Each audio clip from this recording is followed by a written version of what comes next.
Hello tout le monde et bienvenue sur BookingTube, la chaîne YouTube de Booking. Aujourd'hui, je vais vous parler des sorties immanquables de ce début d'année. Donc en fait, c'est vrai qu'en 2018, on avait dit qu'on essayait de réduire notre pile à lire, qui avait été vraiment mise à mal après toutes les sorties de 2017. Mais je pense qu'après cette vidéo, vous allez constater que votre pile va plutôt s'agrandir. Donc désolée pour ça. Mais sans plus attendre, je vais vous faire un petit aperçu des sorties de ce début d'année avec 3 titres qui font partie des livres les plus attendus de 2018.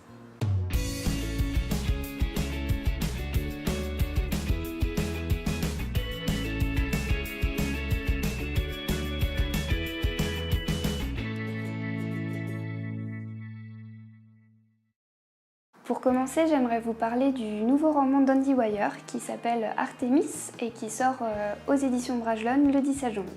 Personnellement, j'avais vraiment adoré Seul sur Mars. C'est vraiment un roman qui m'avait époustouflée avec un récit ultra captivant et surtout un récit qui est bourré en fait de détails scientifiques et techniques.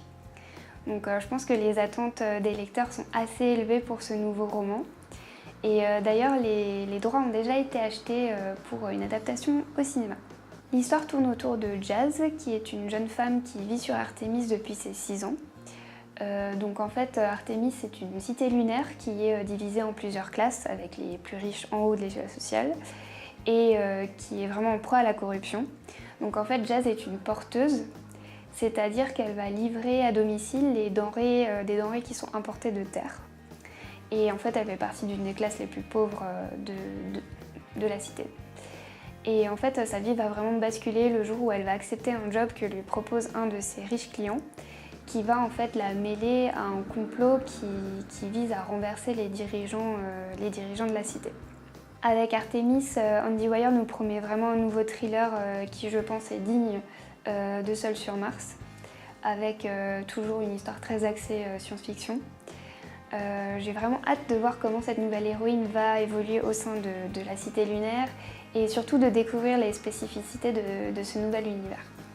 Notre deuxième immanquable de ce début d'année est le nouveau roman de Pierre Lemaitre, Couleurs de l'incendie, qui est publié aux éditions Albin Michel et qui est déjà sorti le 3 janvier. Dans ce roman, Pierre Lemaitre nous offre la suite de son premier succès Au revoir là-haut, qui a d'ailleurs été adapté au cinéma très récemment. Donc en fait, dans ce premier tome, on suit deux rescapés des tranchées, Édouard Péricourt et Albert Maillard, alors qu'ils montent tous les deux une escroquerie au Monument aux Morts, juste après la Première Guerre mondiale.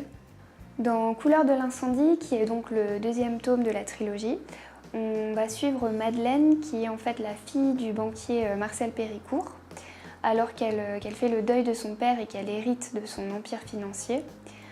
Donc en fait, le livre s'ouvre sur ses obsèques et c'est aussi à ce moment-là que va se produire un événement qui va chambouler encore plus la vie de Madeleine. J'ai vraiment hâte de commencer cette trilogie. Je vous avoue que j'ai pas encore eu le temps de lire le premier tome Au revoir là-haut, mais Anne-Laure l'a lu et elle l'a vraiment adoré. Donc il fait définitivement partie de ma liste de livres à lire pour cette année. En janvier sort également L'Enfant perdu, qui est le 4e tome de la série L'Amie prodigieuse d'Elena Ferrante, et qui est publié aux éditions Gallimard.